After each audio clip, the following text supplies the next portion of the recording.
I was born on a chilly February morning in 1732 on a sprawling estate called Riverbend, nestled along the banks of the Thames in the quiet county of Essex. My name's George Washington, but you might know me better as the man who helped steer the fledgling colonies of Britain's New World towards independence. But back then I was just a kid with a restless spirit and a head full of dreams bigger than the English countryside. My family had roots stretching back to noble English stock from Northamptonshire, who'd settled in this land generations ago. My father, Augustine, was a determined man who had studied in London, and after losing his first wife, my mother, Jane Butler, he remarried Mary Ball, a woman from a respected local family. From them I was one of 6 children, but it wasn't a life of pampering. We were expected to be practical, to work the land, and to learn the value of hard labor.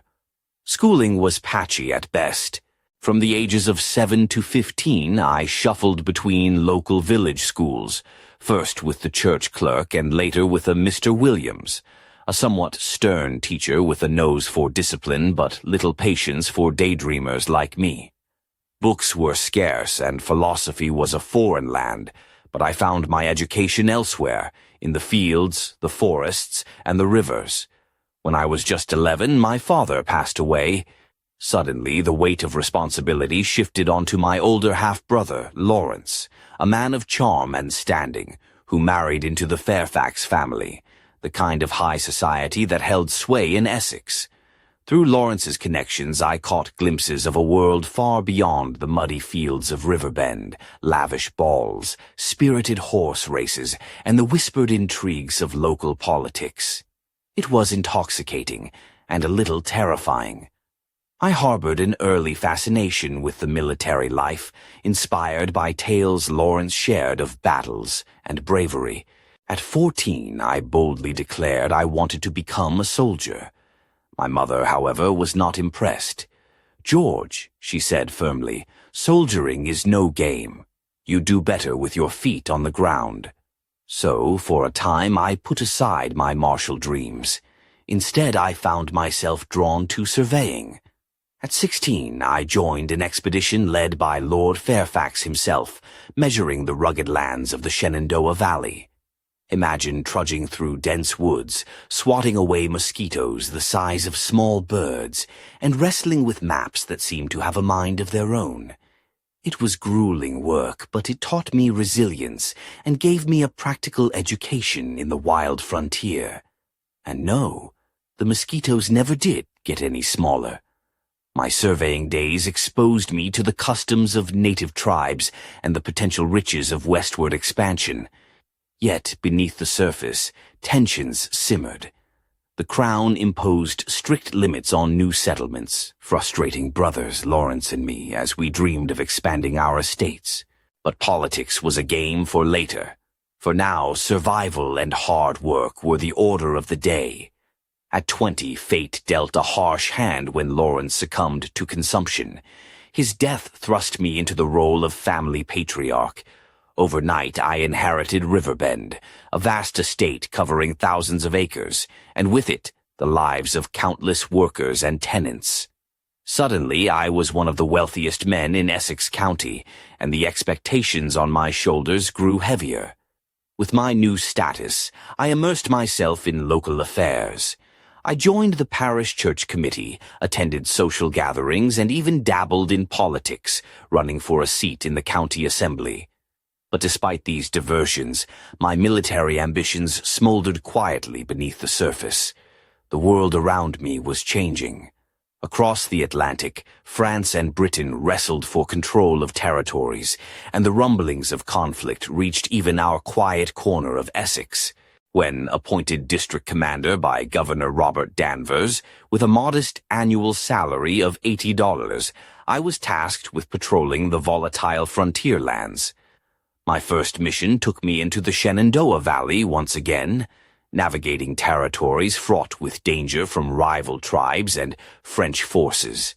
Leading this expedition was no small feat. We faced treacherous terrain, poor supplies, and the constant threat of ambush.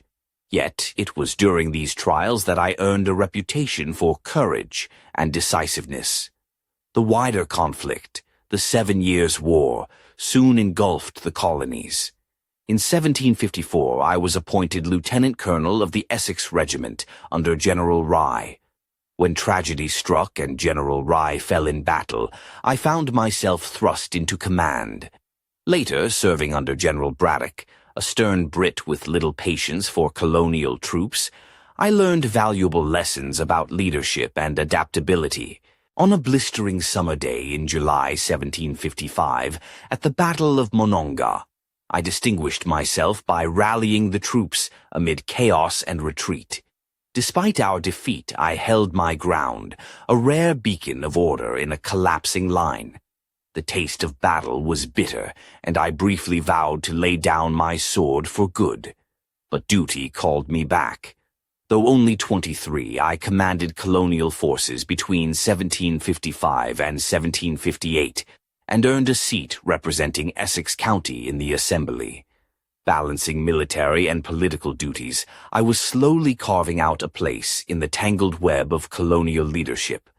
Amidst this turbulent backdrop, I found solace in personal life. In 1759, I married Martha Dandridge, a widowed heiress of vast estates and undeniable charm. Martha's presence brought warmth to Riverbend, her elegant silk gowns, the faint sparkle of pearls around her neck, and the subtle scent of lavender she wore made our home a beacon of grace and hospitality. Together we hosted lavish gatherings, where ladies in flowing dresses whispered behind fans, and gentlemen in tailored coats sipped claret by the roaring fire. Our marriage was one of respect and shared purpose, less a fiery romance and more a partnership of equals, navigating the stormy seas of colonial life. Yet, beneath this genteel surface, the politics of empire loomed ever larger. The end of the 7 Years' War in 1763 brought Britain new territories, but also new conflicts. London demanded colonies pay their share for the war's costs, imposing taxes and restrictions that ignited simmering resentments. I watched as my fellow colonists grumbled over the Stamp Act and the duties on tea and glass. At first, I felt irritation, but still saw myself as a loyal subject of the Crown. However, events like the Boston Tea Party in 1773 shook me. I began to see that the fight was about more than taxes. It was about liberty.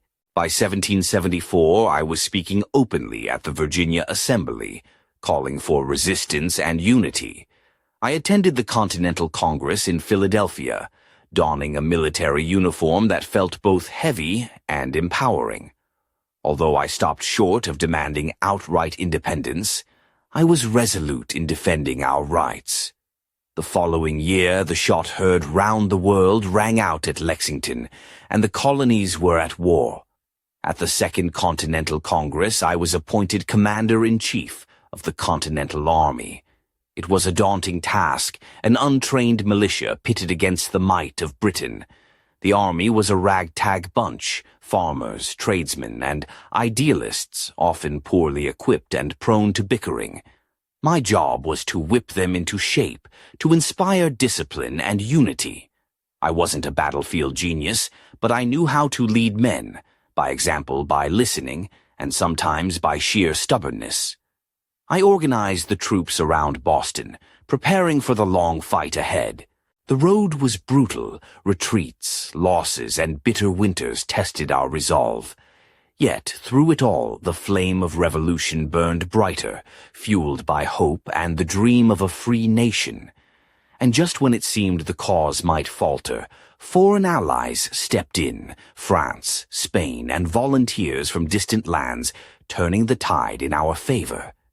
The decisive victory at Yorktown in 1781 sealed Britain's surrender, and the Treaty of Paris in 1783 confirmed our independence. But my story didn't end there. Refusing crown or throne, I dedicated myself to building a republic, a government of the people, by the people. As the first president of the United States, I faced the challenge of uniting diverse states and navigating foreign intrigues.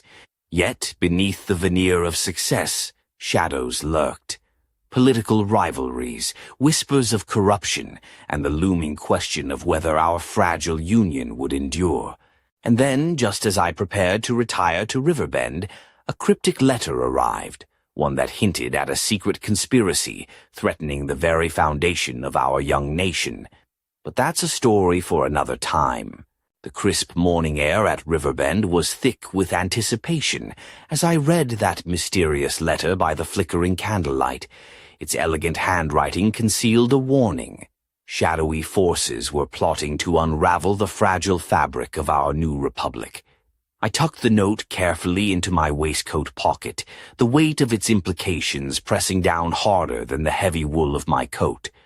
Life at Riverbend had settled into a rhythm after my presidency, a mix of tending to the sprawling farmlands, overseeing the estate's operations, and sharing quiet evenings with Martha. She was a vision that evening, dressed in a flowing gown of deep emerald silk that caught the firelight just right.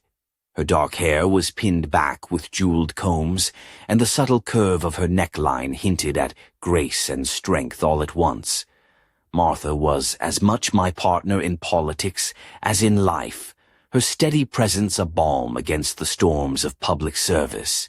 Yet, as the estate's grand oak doors creaked open to welcome guests for one of our famed salons, I felt the familiar pull of duty stirring within me.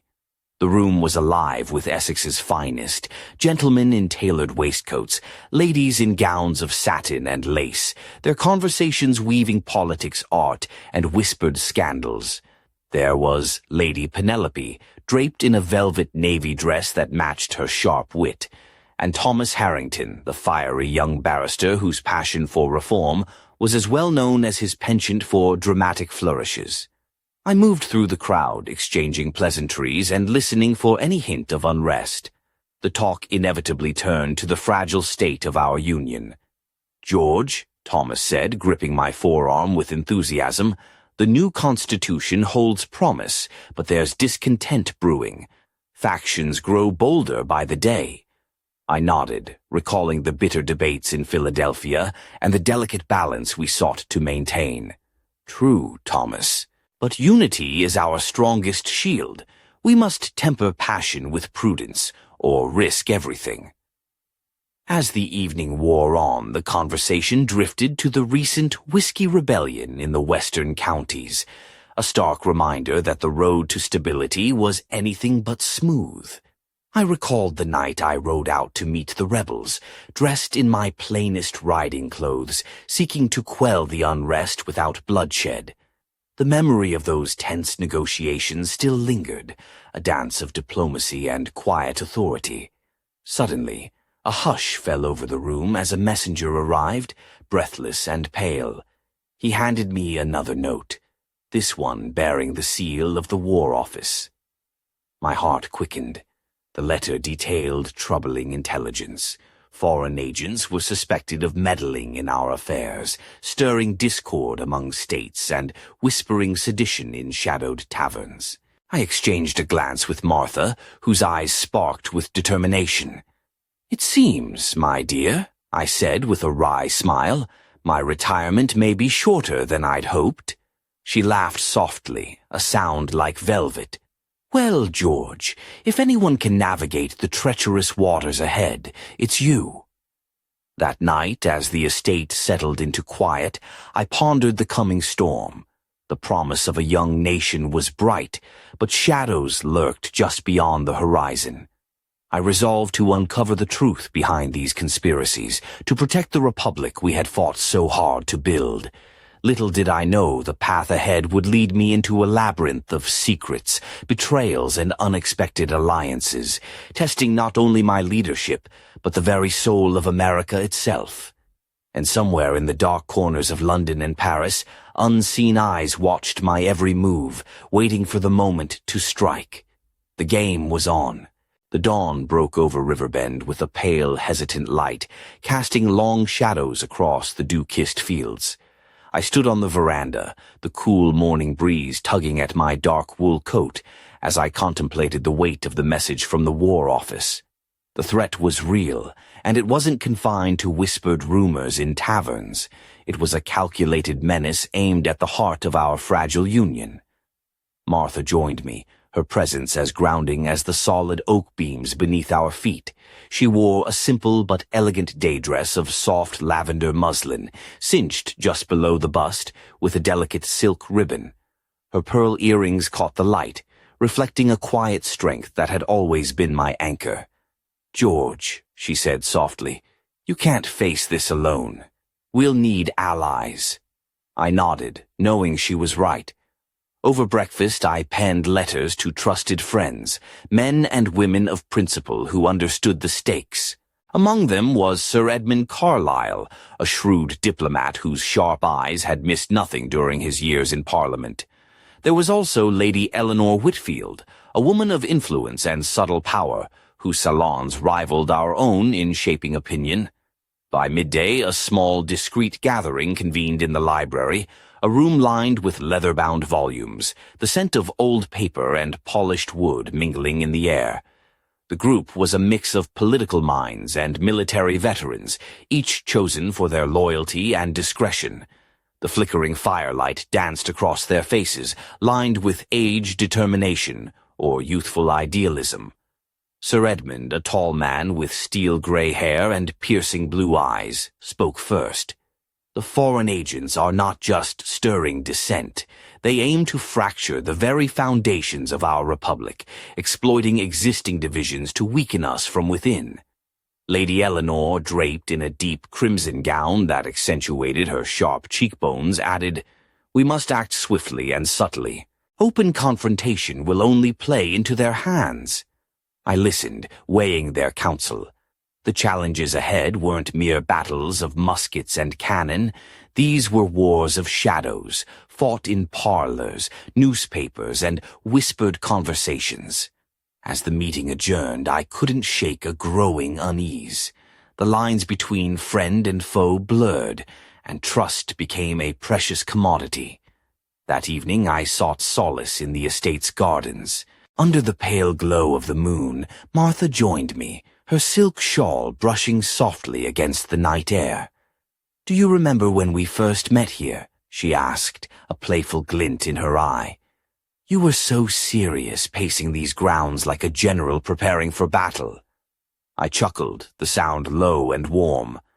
"Some things never change."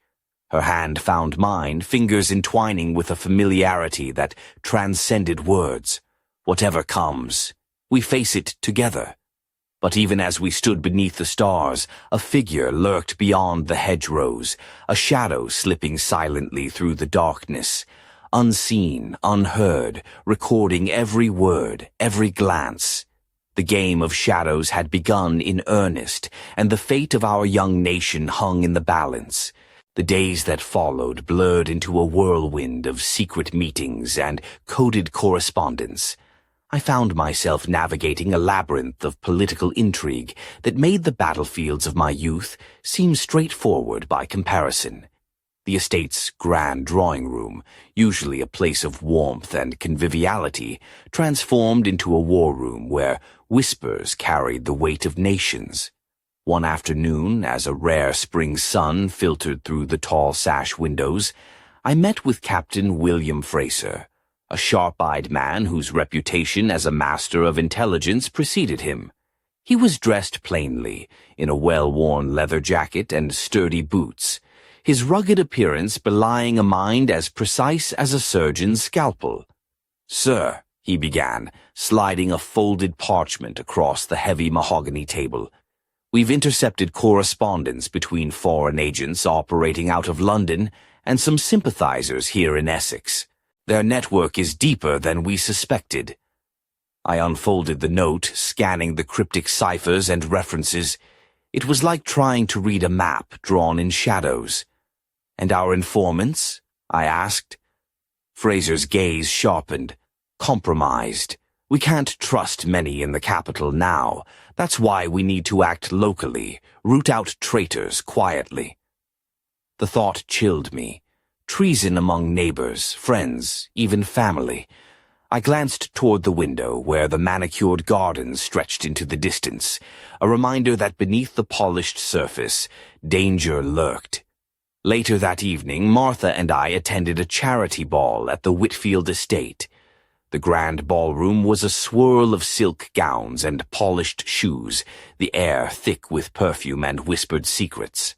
Martha wore a gown of midnight blue satin, its low neckline tastefully revealing the curve of her collarbone, while a delicate diamond pendant sparkled at her throat. Her hair was swept into elegant curls, framing a face both serene and knowing. As we mingled, I kept a watchful eye.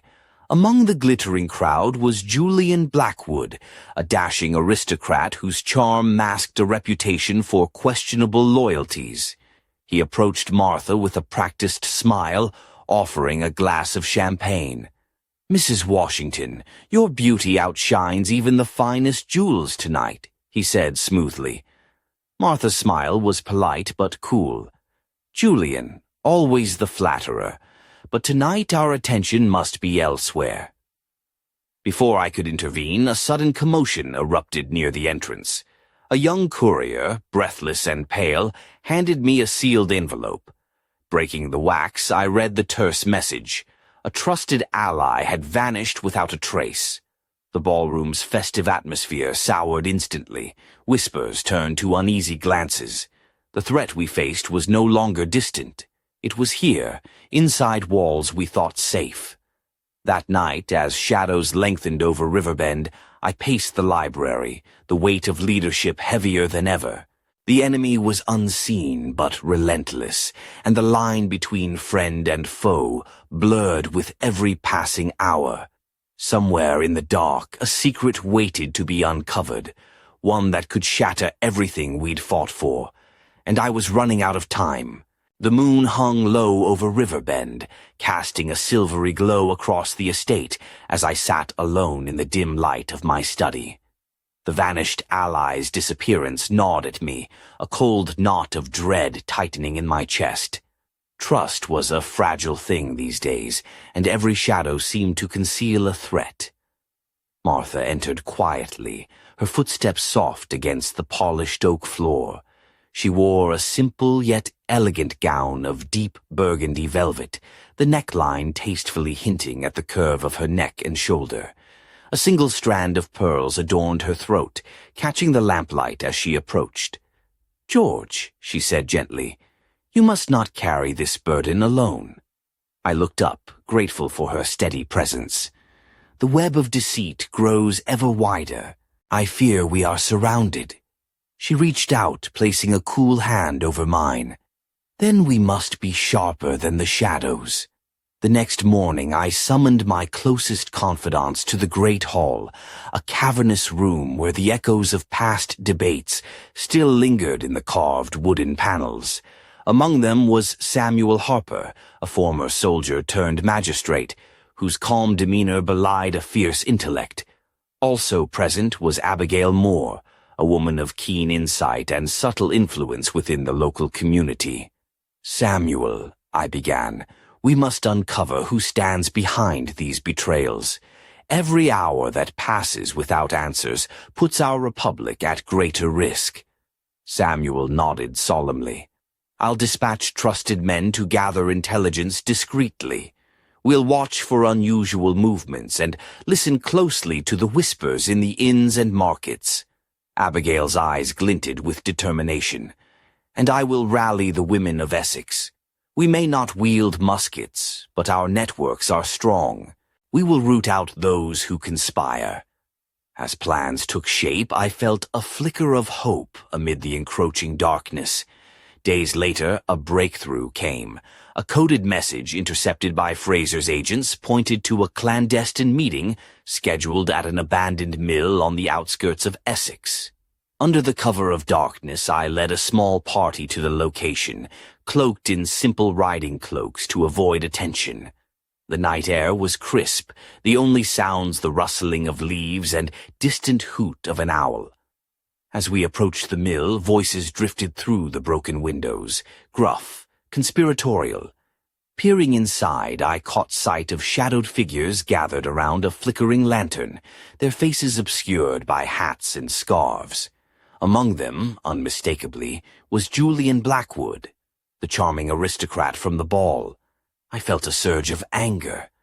The betrayal was closer than I'd imagined.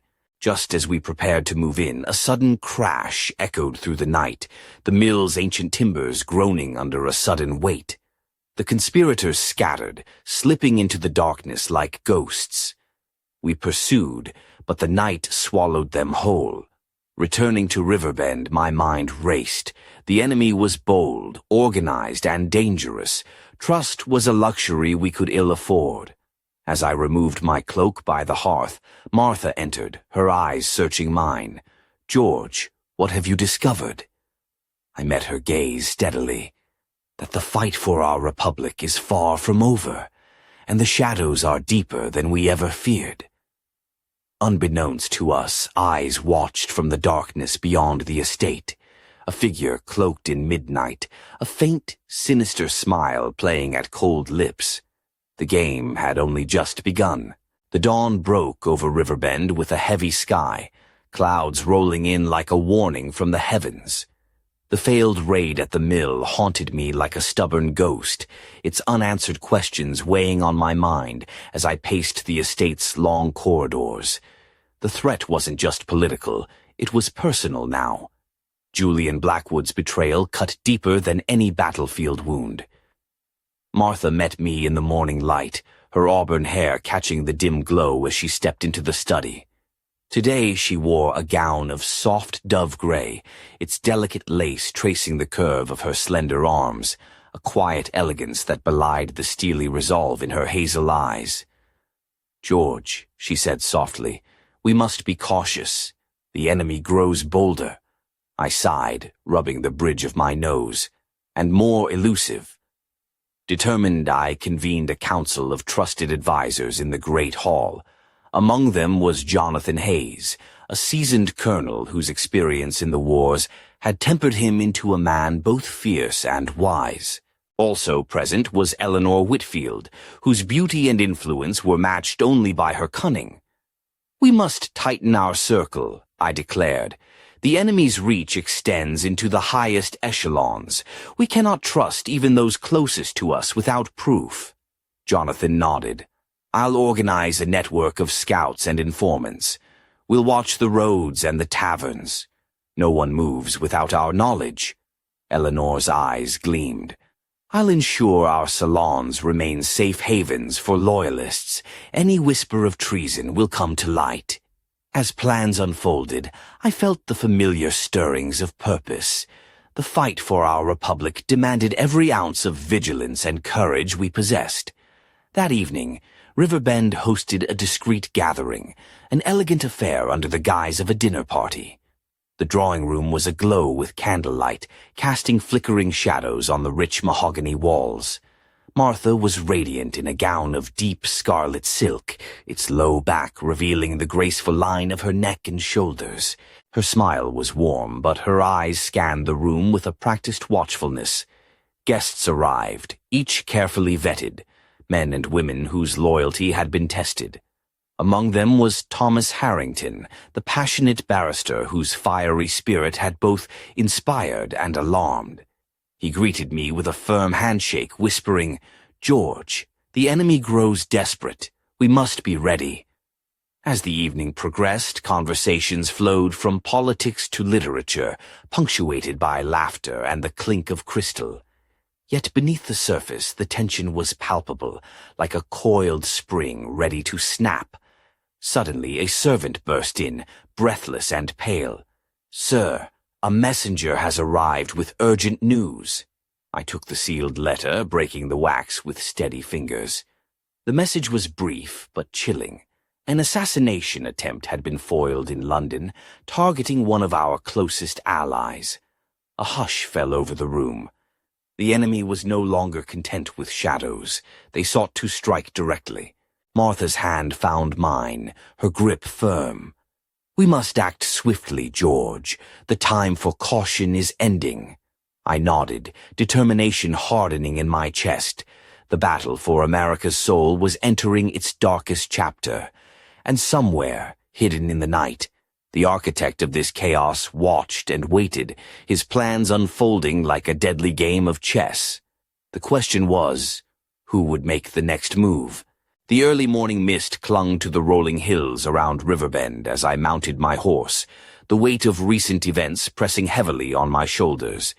The assassination attempt in London was a stark reminder that our enemies were ruthless, willing to cross oceans and spill blood to unravel the fragile dream of a free nation.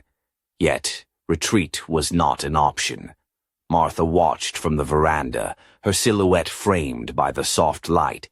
She wore a simple riding habit of deep navy, tailored to accentuate her slender figure without drawing undue attention, a subtle elegance that matched her unwavering spirit.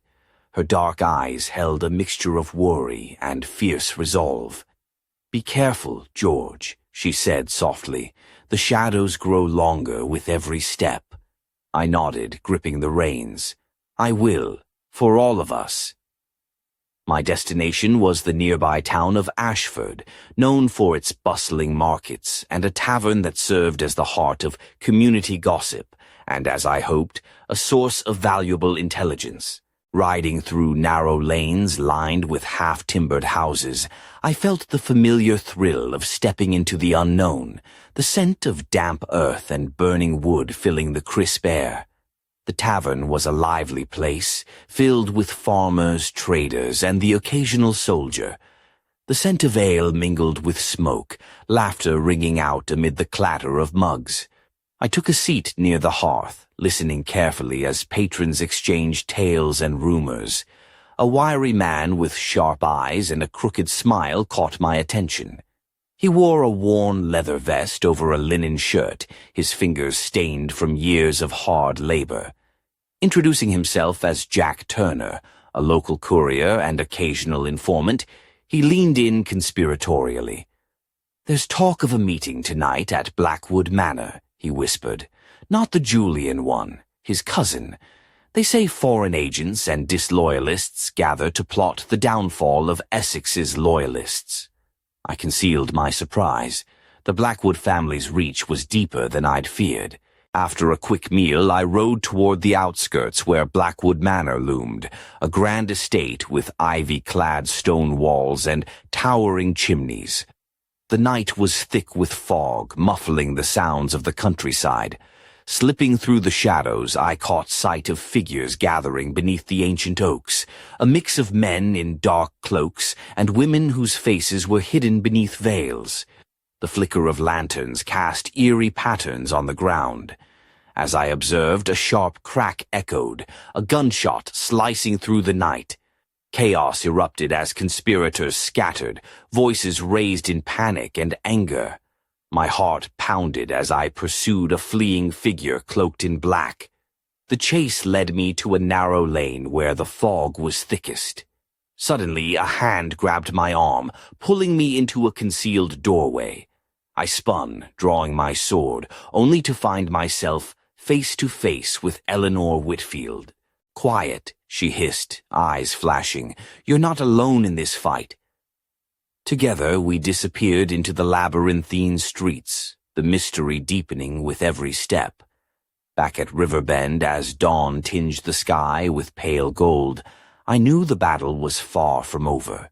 The enemy's grip was tightening, their shadows creeping ever closer, and somewhere in the distance, a secret waited, one that could change everything.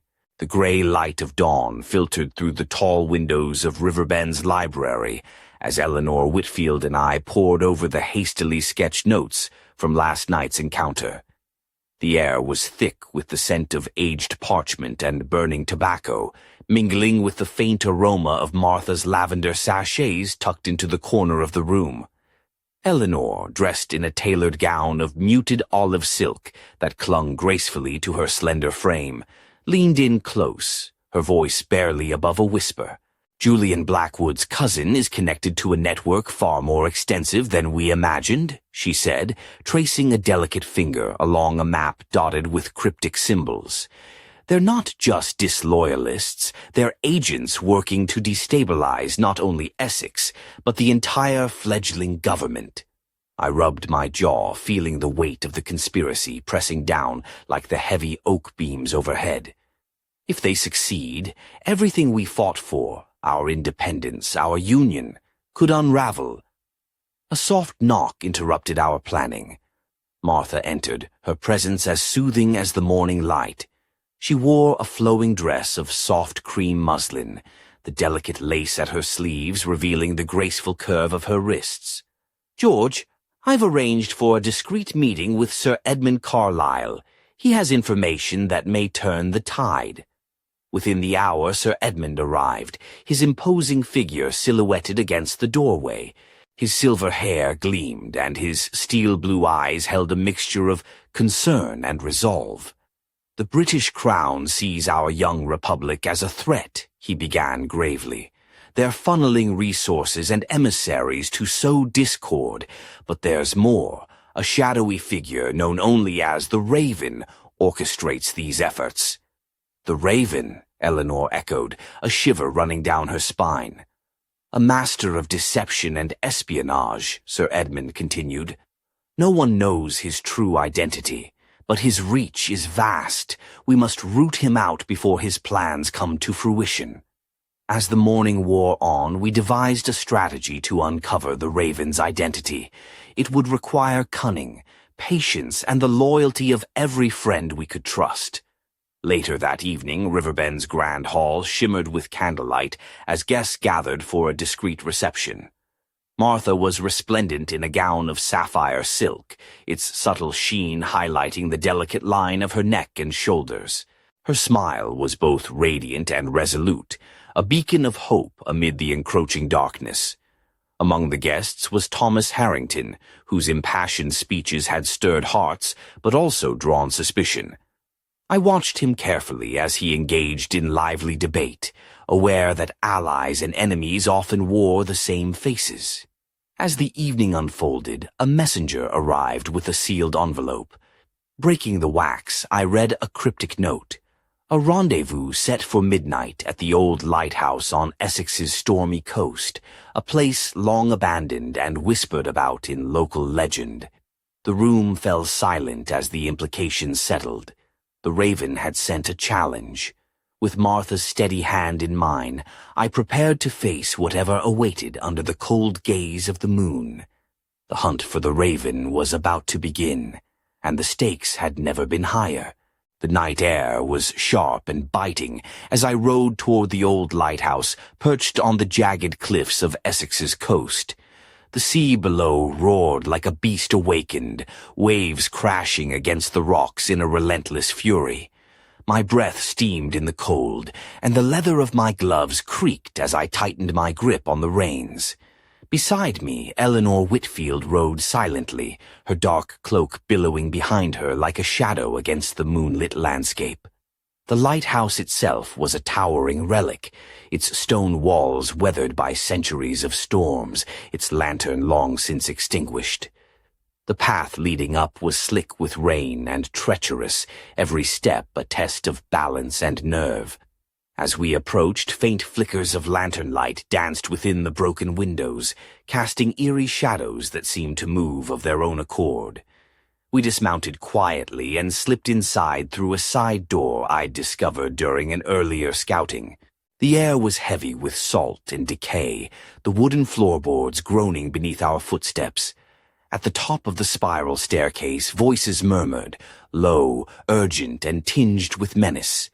Peering around the cracked doorway, I spotted a small gathering, a mix of cloaked figures exchanging papers and whispered plans. At their center stood a man whose presence commanded the room, a tall figure draped in a dark coat, his face obscured beneath a wide-brimmed hat pulled low. The Raven. A sudden shuffle made one of the conspirators glance our way. Eleanor and I melted back into the shadows, just as a sharp click echoed, the unmistakable sound of a loaded pistol being cocked. Heart pounding, I signaled Eleanor to follow as we retraced our steps down the winding stairwell. Outside, the storm had intensified, rain lashing against my face like icy needles. The sound of approaching hooves echoed through the night. Our loyal scouts, alerted by our earlier plan, were closing in. A desperate chase ensued through the labyrinthine cliffs, thunder crashing overhead as the raven fled into the tempest. His figure vanished into the storm's fury, leaving behind only a chilling promise. The game was far from over. Back at Riverbend, as the storm raged outside, Martha awaited with quiet strength. She was draped in a velvet cloak, her eyes reflecting both relief and determination. "Did you find him?" she asked softly. I shook my head, exhaustion seeping into my bones. "Not yet, but we're closer than ever." Her hand found mine, warm against the chill. "We will find him, George, together." As dawn broke over the battered estate, a new resolve settled within me. The shadows had revealed their face, but the fight to secure our republic's future was only beginning. And somewhere, hidden in the storm's wake, the raven watched and waited for his next move, and for mine. The sun rose over Riverbend, casting a pale light on the battered grounds after the night's tempest. The wind still whispered through the ancient oaks, carrying with it the echoes of the storm, and a weightier burden. The knowledge that the raven remained at large, a spectre haunting the fragile dawn of our republic. In the great hall, Martha stood by the window, her silhouette framed by soft morning light. She wore a simple white muslin dress, the delicate fabric catching the breeze and revealing the graceful curve of her neck and shoulders. Her eyes, steady and unwavering, met mine with a quiet strength that steadied my own resolve. "We cannot let fear dictate our future," she said softly. "Our people need hope, George." I nodded, the enormity of our task settling deep within me. The fight was not only against enemies in shadow, but against doubt and division within ourselves. That day I addressed the gathered assembly of Essex's loyal citizens in the town square. Standing beneath the fluttering banners of our new nation, I spoke of unity, courage, and the unyielding spirit required to safeguard our liberties. The crowd, a sea of earnest faces, farmers in worn coats, merchants with calloused hands, and young men eager to defend their homes, listened intently, their murmurs swelling to cheers.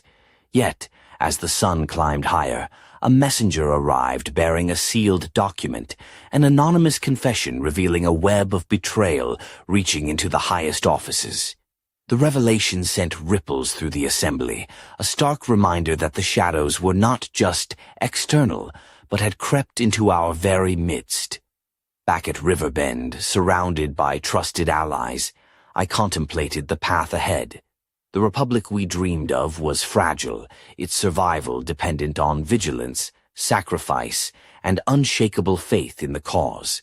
As dusk settled, a final letter arrived, this one bearing no seal, only a single line penned in elegant script. "The raven's reign is not over. Watch the dawn." Martha took my hand, her gaze fierce yet tender. "We face the future together, whatever it holds." I looked out toward the horizon where night met day, knowing that the story of our nation was far from finished. The battles would continue, in halls of power, in hearts and minds, and in the quiet resolve of those who dared to dream of freedom.